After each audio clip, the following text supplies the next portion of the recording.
皆さん、こんにちは。ジャパニーズカルチャーさくらです。今回の文法たらについて学びましょう。雨が降ったら出かけませんのように、たらは A の後に B が起こるという意味で確定的な条件や仮定の条件を表します。例えば、雨が降ったら出かけません。時間があったら映画を見ます。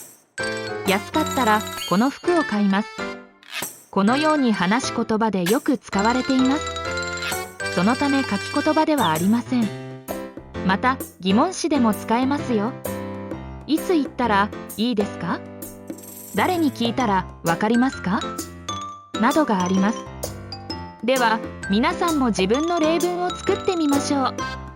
たらを使って話してみましょう。それでは文が作成できたらコメント欄に送ってね。